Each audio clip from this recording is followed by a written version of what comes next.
Palavra da Verdade, com Hernandes Dias Lopes. Não importa a quantidade de tempo que você tem de vida conjugal, os princípios de Deus são eternos e eles não ficam obsoletos, caducos, ultrapassados. Eles são sempre oportunos e é por isso que eu gostaria de convidar você agora para abrir comigo a sua Bíblia no livro de Cântico, dos Cânticos. Há muitos cânticos na Bíblia, mas este livro é o ápice, o pináculo de toda a literatura desta área de cânticos, por isso é chamado Cântico dos Cânticos, no capítulo 4. Eu lerei apenas os versos 7 a 11, para compartilhar com você hoje 4 princípios para uma vida conjugal feliz. Então, abra sua Bíblia, acompanhe a leitura e depois mantenha sua Bíblia aberta, por favor. Esta é uma fala do esposo que diz assim: Tu és toda formosa, querida minha, e em ti não há defeito. O verso 9 prossegue e diz assim: Arrebataste meu coração, minha irmã noiva minha, arrebataste-me o coração, com o só dos teus olhares e com a sua pérola do teu colar. Verso 10, que belo é o teu amor, ó minha irmã, noiva minha. Quanto melhor é o teu amor do que o vinho, e o aroma dos teus ungüentos, mais do que toda sorte de especiarias. Verso 11, os teus lábios, noiva minha, destilam mel. Mel e leite se acham debaixo da tua língua, e a fragrância dos teus vestidos é como a do Líbano. É claro que quando 2 jovens, não importam se bem jovens ou já mais maduros, vão para o altar, ou vão a um cartório,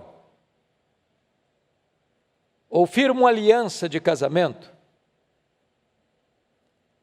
isso pressupõe que eles se amam. Nós vivemos um país livre onde ninguém é forçado, e o casamento não é arranjado pelos pais, mas é da espontaneidade dos jovens com a bênção dos pais. É sabido, entretanto, que praticamente 50% dos casais que se unem em matrimônio entram numa espécie de rotina pesada, árida, e a vida perde o sabor, e a relação conjugal perde o brilho, e o coração já não bate mais com tanta intensidade, e os olhos não brilham mais, porque o casamento caiu naquela rotina, naquela mesmice, naquele marasmo. Alguns vão tocando a vida, outros por causa dos filhos não se separam, outros desistem e retrocedem, e buscam novas relações, aprofundando ainda mais esta crise. A pergunta é possível viver casado e ser feliz? Há alguns anos eu escrevi um livro, Casados e Felizes. E logo que o livro foi publicado, eu recebi uma batelada de e-mails brincando comigo. Não sabia que o senhor estava escrevendo sobre ficção, dando a impressão que não é possível ser casado e feliz.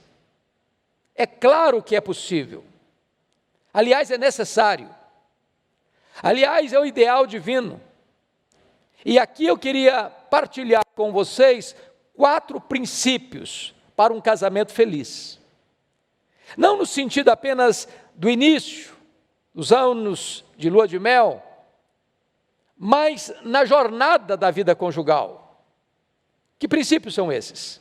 Primeiro deles, confira comigo, versículo 7.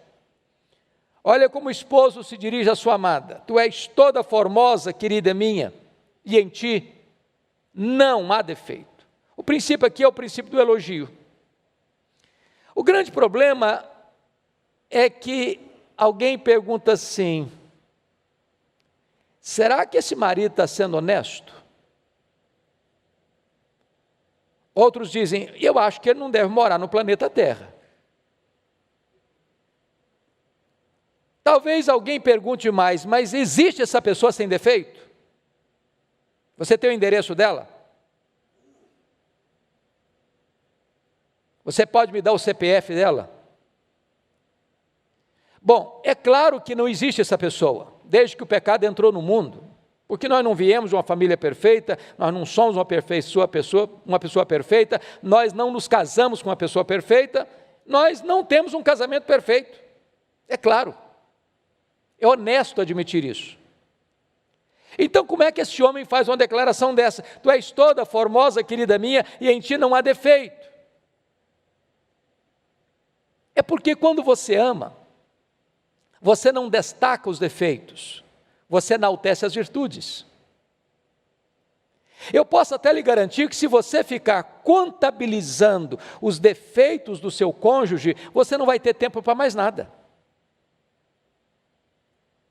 Mas não é uma boa tática você se concentrar nos defeitos do seu marido ou da sua esposa, achando que com isso você vai melhorá-lo. Não, absolutamente não. Talvez é hora de você começar a olhar os pontos positivos do seu marido, da sua mulher, e começar a destacar isso. Até porque, se você não vê razões para elogiar sua mulher e o seu marido, alguém está vendo essas razões e está elogiando. Agora pense comigo no desacerto emocional que isso pode produzir. Uma mulher que nunca é elogiada pelo marido, ou um marido que nunca é elogiado pela mulher, bota o pé para fora de casa e é coberto de elogio. Olha a insegurança que isso produz, olha a instabilidade que isso gera. Vale destacar que este marido não está elogiando a sua mulher para os amigos. Ele está se dirigindo a ela: tu és toda formosa, querida minha, e em ti não há defeito. Eu pergunto a você, marido, qual foi a última vez que você elogiou sua mulher? Qual foi a última vez, mulher, que você elogiou o seu marido? Deixa eu descer a coisas comezinhas do dia a dia. Qual foi a última vez, marido, que você elogiou sua mulher porque a sua casa anda em ordem? Você pode receber uma visita de surpresa sem passar vergonha. Você pode até argumentar: bom, mas isso é mais do que dever dela manter a casa em ordem. Bom, mas tem muitas mulheres que não mantêm. Qual foi a última vez que você elogiou o seu marido porque ele é um homem honrado, um trabalhador honesto? E você nunca passou vergonha tendo cobrador à sua porta? Ah, mas isso é mais responsabilidade dele. Ok, mas tem muitos homens que não são assim.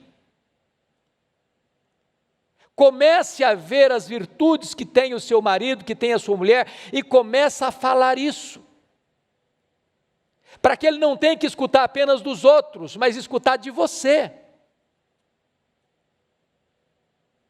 Se nós aprendermos os princípios que a palavra de Deus nos ensina, o nosso casamento pode ter um upgrade, pode ter uma melhora. Pode ter certeza disso. O que leva os casamentos a uma separação não são os mega problemas, são os pequenos problemas acumulados. Então aprenda a elogiar, seja pródigo nos elogios, seja cauteloso nas críticas. Há um ditado oriental que diz que você pega mais moscas com a gota de mel que com um barril de fel. Um elogio sincero vale mais do que 1000 críticas. Quando você elogia seu marido ou sua mulher, você coloca essa pessoa para frente, você dá um novo ânimo para ela viver e viver feliz. É reconhecimento, é valorização. Mas há um segundo princípio que eu queria partilhar com você, daí no versículo 9, confira comigo. Arrebataste-me o coração, minha irmã, noiva minha, arrebataste-me o coração com o sol dos teus olhares, com a sua pérola do teu colar. O princípio aqui para um casamento feliz é o romantismo. E é muito curioso que o texto nos destaque algumas coisas. Você e eu sabemos que o homem, ser masculino, ele é muito limitado no que concerne à observação. Desculpe da expressão, mas o homem parece que é meio tapado para isso. Você vai a uma festa com a sua mulher, e aí a pessoa pergunta assim para o marido, e aí, como é que foi a festa? E ele responde, foi joia, joia. E ele não tem mais nada para acrescentar. Você pergunta a mesma coisa para a mulher, e ela diz, olha, foi algo fenomenal, fascinante. Aquele arranjo que estava do lado esquerdo, negócio espetacular. Aquela jarro com flores, que estava sobre aquela mesa do jantar, algo exponencial. Se é um casamento, ela diz o seguinte, olha, o véu, a renda do véu da noiva, uma coisa espetacular. Ela sabe detalhes, ele não viu nada. Ele não viu nada. Agora, um homem romântico, sabendo que a mulher gosta de detalhes, fica atento aos detalhes. E ele destaca dois detalhes. Primeiro, um detalhe inerente dela, e outro, um adereço dela. Ele destaca o olhar, e ele destaca uma pérola do colar. Ele não destaca o colar todo, apenas uma pérola. Nós estamos vivendo uma geração em que parece que a moçada desaprendeu esse negócio de romantismo. Até o linguajar mudou. E se nós queremos um casamento saudável, que passe por crises sem naufragar, que enfrente chuva no telhado, vento na parede e rios no alicerce, sem desmoronar, porque construídos sobre a rocha, são casamentos marcados por essas orientações da palavra de Deus.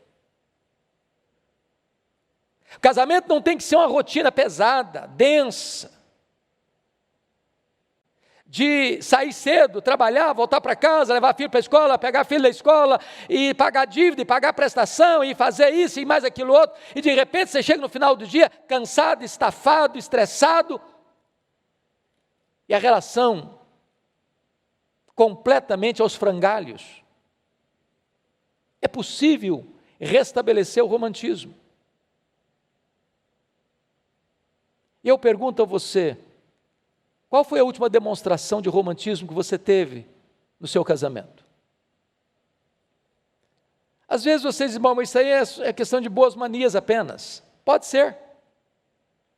Mas a Bíblia vai um pouquinho além e retrata que o padrão de Deus para um casamento feliz é um casamento romântico. Qual foi a última vez que você, marido, levou flores para sua mulher? Eu achei curioso que certa feita, eu fui convidado por um casal para um jantar. E eu fui com eles ao restaurante. E é claro que se está marido e mulher, e o marido está dirigindo o carro, seja quem for, o convidado vai atrás, a mulher vai junto com o marido. Mas achei curioso que quando nós chegamos ao local, eu desci, e fiquei do lado da porta de carona, onde estava a esposa, e perguntei para ela, você não vai descer? E ela respondeu para mim, eu nunca precisei abrir a porta do carro. E na hora, foi como que um tapa de luva no meu rosto, diz, aprende. São detalhes, a vida é feita de detalhes, que sinalizam carinho, afeto, cuidado, doçura, ternura, romantismo. Sua esposa bota uma roupa especial, num dia especial, numa festa especial. E ela sai do quarto como uma princesa. E você está preocupado com o horário. Você não fez um elogio a ela. Ela vai para a festa e todo mundo elogia, e ela volta para casa coberta de elogios, menos o seu. E nós podemos e nós devemos aprender. E nunca é tarde para aprender. Romantismo é a marca de um casamento feliz. Mas há um terceiro princípio que eu gostaria de destacar aqui no texto, está no versículo 10. Olha comigo. Que belo é o teu amor, ó minha irmã, noiva minha. Quanto melhor é o teu amor do que o vinho e o aroma dos teus ungüentos, que toda sorte de especiarias. Ele destaca aqui o amor. E é claro que o amor é a essência da relação conjugal. Qualquer outra motivação que leve dois jovens ao casamento é um equívoco, a não ser que seja o amor. Nem dinheiro, nem tradição familiar, nem qualquer outro interesse político, qualquer outra coisa. Tem que ser o amor. E eu destaco aqui três coisas. Primeiro, quem ama, declara que ama. Agora, aquilo que os namorados costumam fazer com frequência, eu te amo, eu te amo, eu te amo, eu te amo, não pode ficar perdido lá no altar. Eu tive uma experiência interessante, certa feita, fiz um casamento, cerimônia de casamento, e depois de um ano, o casal estava de volta ao meu gabinete, não para celebrar comigo, um ano de aniversário, um aniversário de casamento, mas para a mulher fazer uma grave acusação. O semblante não estava legal não, os dois de cara comprida, pareciam que tinham chupado limão o dia inteiro. E a mulher disse, pastor, a última vez que o meu marido me disse que me amava, foi no dia do casamento. E ele olhou para ela meio desconfiado, disse, mas precisa falar de novo? Ah, não falta nada para você? Coitado, o homem não tinha aprendido nada até então, que é casamento. Tem muita gente que pensa que a mulher precisa apenas de coisas, ou o marido precisa apenas de coisas. E quando você se casa, quando nós nos casamos, nós precisamos mais do que de coisas, precisamos de afeto, precisamos de ternura, precisamos de companheirismo, precisamos de demonstração de amor.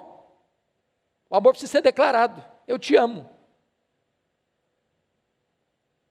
Segundo lugar, quem ama tem tempo para a pessoa amada. Eu sei que todos nós vivemos uma correria tresloucada, exceto nos dias aí de quarentena, que o pessoal já está cansado de descansar. Tem muita gente que está aí descansando demais. Quarentena não é sinônimo de ócio, vazio, não. Mas tem gente que na correria da vida dá prioridade para qualquer outra coisa, menos para o relacionamento conjugal. É muito importante você entender que sua família, mormente seu cônjuge, deve merecer prioridade número 1 na sua agenda. Você está pronto a sacrificar qualquer compromisso, se a sua família precisa de você. Quem ama, tem tempo para a pessoa amada. Eu tenho, nas minhas palestras para casais, usado um exemplo pessoal para ilustrar esse ponto. Eu fui para Vitória, para a primeira igreja presbiteriana de Vitória, em 1985. E no ano de 1986, nós hospedamos lá na igreja a reunião do Supremo Concílio. Eu era pastor solteiro, já há 4 anos e meio. E era mês de julho a reunião, e um colega meu do seminário me convidou para, naquele ano, pregar na sua igreja. E eu abri a minha agenda e fui honesto com ele, olha, estou chegando agora, a igreja tem tantas demandas, esse ano eu não posso ir. Só que por providência divina, naquela semana, eu conheci uma moça muito bonita da igreja dele,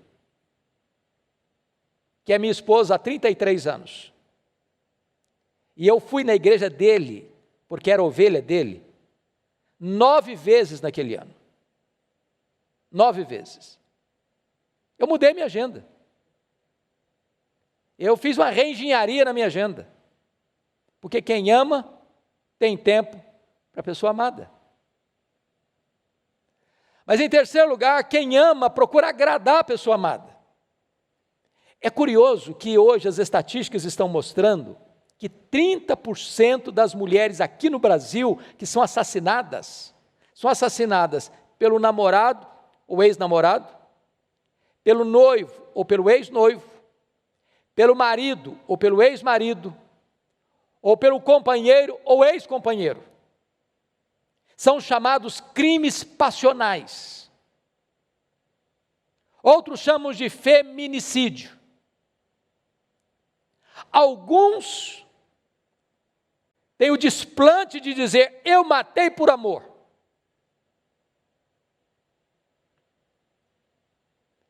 Mas quem ama não mata, quem ama não destrói, quem ama não atormenta, quem ama não inferniza a vida do outro.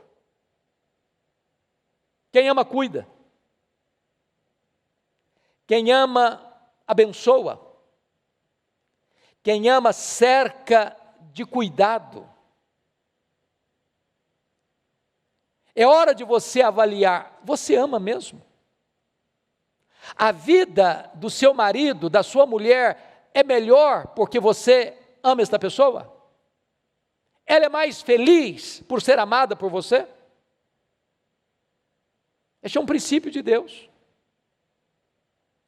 E a Bíblia nos ensina que o marido deve amar a sua mulher como Cristo amou a igreja. De que maneira Cristo amou a igreja? Primeiro, com amor perseverante. Tendo amado os seus, amou-os até o fim. Segundo, com amor sacrificial. Cristo amou a igreja e a si mesmo se entregou por ela. Terceiro, com amor santificador, para apresentar a si mesmo igreja santa, imaculada, sem ruga nem defeito. Quarto, com amor romântico. Quem ama a sua mulher, a si mesmo se ama. Ninguém jamais odiou a sua própria carne, antes a alimenta e dela cuida. Essa palavra cuida, lá em Efésios 5:29, só aparece mais uma vez no Novo Testamento, lá em 1 Tessalonicenses 2:7, e a palavra lá é acariciar. Então preste atenção, quando você ama a sua mulher, você acaricia a sua mulher. Quando você ama seu marido, você acaricia o seu marido. Não é agressão, não é tapa, não é beliscão, não é palavrão, não é envergonhar o outro em público, é acariciar. Isso é princípio de Deus. Mas eu termino. Esse texto é mais extenso, eu estou me limitando aqui aos 4 primeiros princípios. Olha o versículo 11 agora. Os teus lábios, noiva minha, destilam mel. Mel e leite se acham debaixo da tua língua, e a fragrância dos teus vestidos é como a do Líbano. O princípio aqui é o princípio da comunicação. Aqui está certamente a alma do casamento. A Bíblia chega a dizer em Provérbios que a vida e a morte, ou a morte e a vida estão no poder da língua. Quem bem a utiliza, come do seu fruto. Em outras palavras, você pode dar vida ou você pode matar o seu casamento, dependendo da maneira como você se comunica.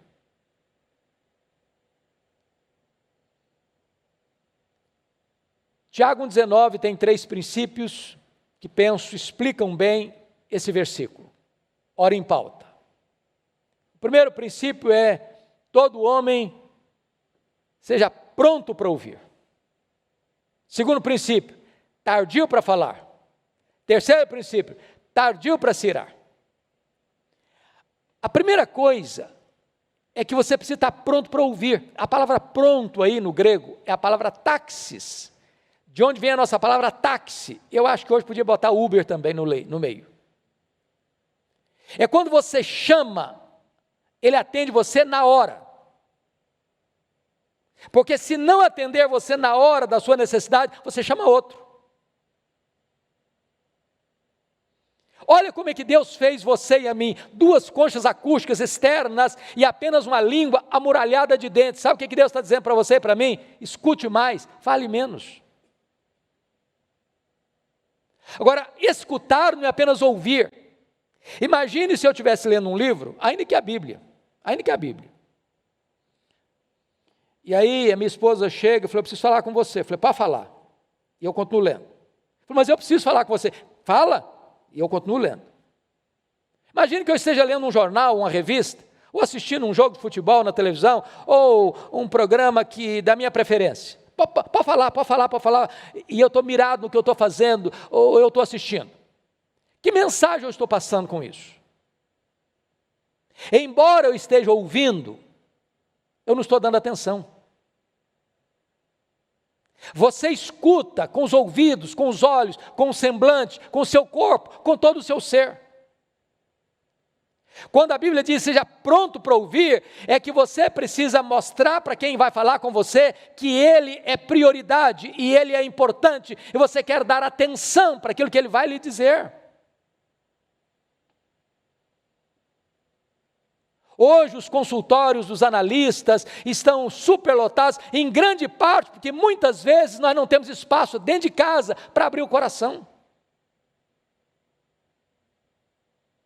As pessoas estão conectadas no mundo virtual, mas elas estão desconectadas da relação real dentro de casa. Pronto para ouvir.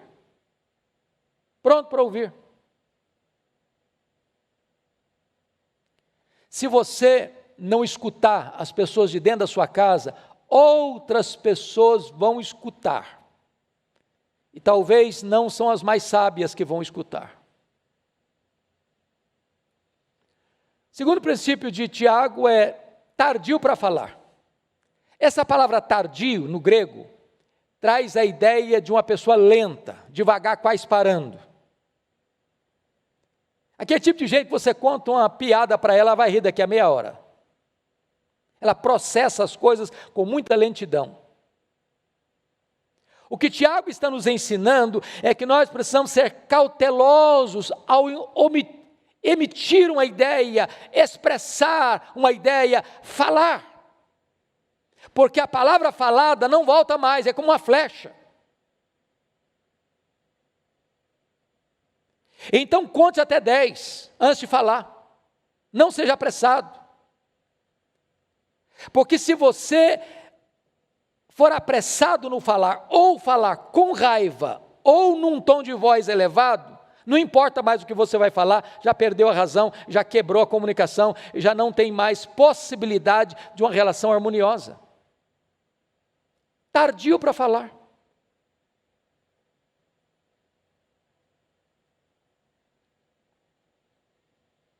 Em outras palavras, você precisa ser uma pessoa controlada emocionalmente, você precisa ter domínio próprio. E é por isso que Tiago diz que aquele que não tropeça no falar é perfeito varão. Às vezes nós tropeçamos na nossa própria língua. Falamos o que não gostaríamos de falar, falamos o que não deveríamos falar, falamos com a tonalidade de voz que não deveríamos usar e falamos às vezes para agredir as pessoas que nós mais amamos. Tardio no falar.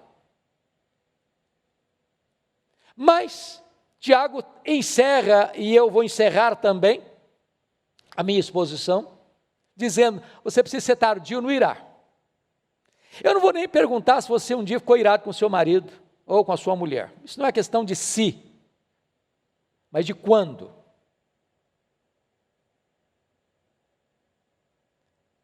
Porque se você falar para mim assim, olha pastor, eu tenho 15 anos de casado, eu tenho 20 anos, eu tenho 30, eu tenho 50 anos, eu nunca discuti com a minha mulher.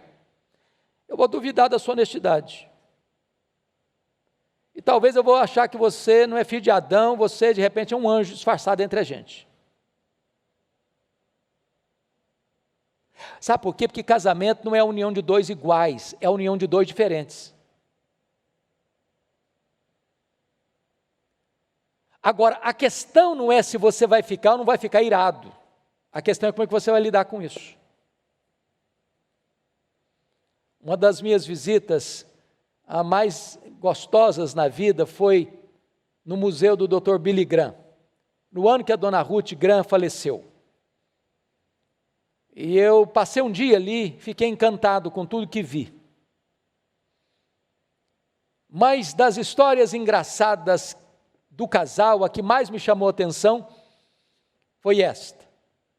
Quando perguntaram para a dona Ruth Graham, porque o Dr. Billy Graham era o evangelista mais conhecido do mundo, o homem que falou para mais quantidade de gente ao vivo no mundo, e ele vivia viajando para o mundo afora, fazendo cruzadas, e ela aguentando, sozinha, muitas vezes, as lutas de casa, a criação dos filhos.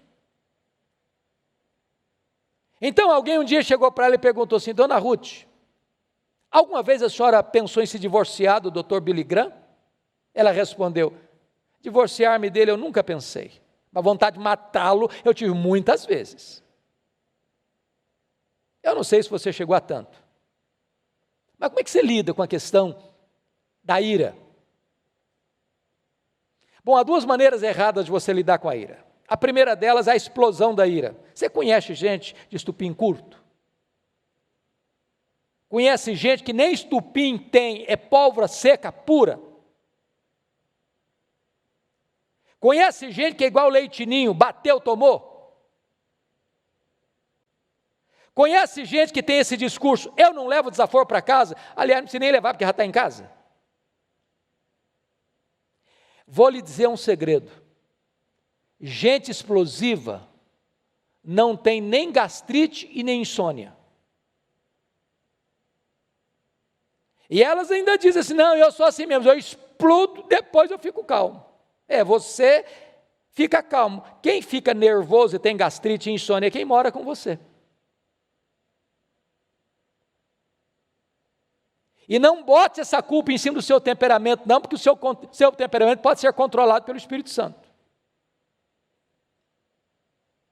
Mas tem outras pessoas que não explodem. Elas armazenam, elas guardam, elas congelam o sentimento. E guardam isso estrategicamente na manga para na hora certa usar.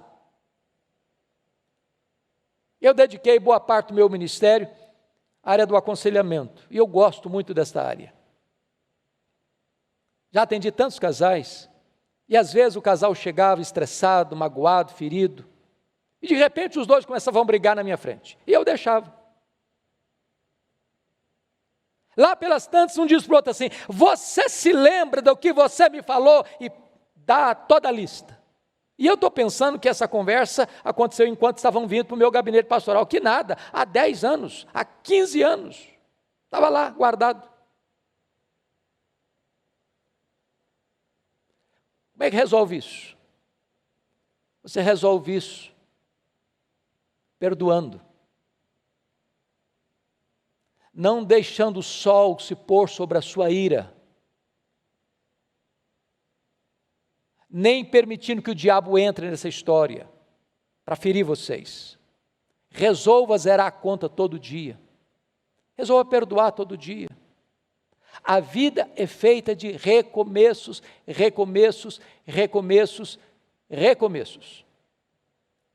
Se nós observarmos esses princípios, nós poderemos desfrutar de um casamento melhor, de uma família mais saudável. Isso vai trazer glória para Deus. Isso vai trazer bênção para dentro da nossa casa. Isso vai revitalizar o nosso casamento. Então, que Deus abençoe você. Quem sabe, nesse período de quarentena, você pegue o livro de Cântico dos Cânticos e comece a lê-lo e a estudá-lo. E encontrar este manancial de vida para a vida do seu casamento e da sua família. Eu vou orar com você. Querido Deus, louvado seja o teu nome pela tua palavra, pelos princípios que ela nos traz para termos uma vida conjugal, familiar, feliz, para a glória do teu nome. Oramos, meu Deus, pelos casais que estão nos acompanhando. Oramos pelos jovens que pretendem amanhã constituir uma família. Oramos por aqueles, meu Deus, que ainda são casados há anos, e pela tua graça mantém o fervor, mantém o afeto, o carinho, a doçura no relacionamento. Oramos por aqueles, Pai, que estão estressados, deixando o casamento numa rotina pesada e densa, para que eles encontrem, Senhor, graça para retomarem a beleza conjugal. Oramos por aqueles, meu Deus, que desistiram do casamento, se divorciaram, estão hoje, Senhor, com o coração às vezes até pesado. Dá graça a eles. Oramos, meu Deus, para que as famílias da tua igreja sejam famílias sólidas, sejam famílias saudáveis, sejam famílias cheias de alegria, sejam famílias harmoniosas, onde a tua bênção esteja fluindo copiosamente. Oramos, meu Deus, para que tu nos dês um coração humilde, manso, para que possamos investir nos nossos relacionamentos familiares e desta forma usufruirmos a bendita colheita dessa semeadura maravilhosa. Pedimos a tua bênção sobre nós, em nome do Senhor Jesus. Amém.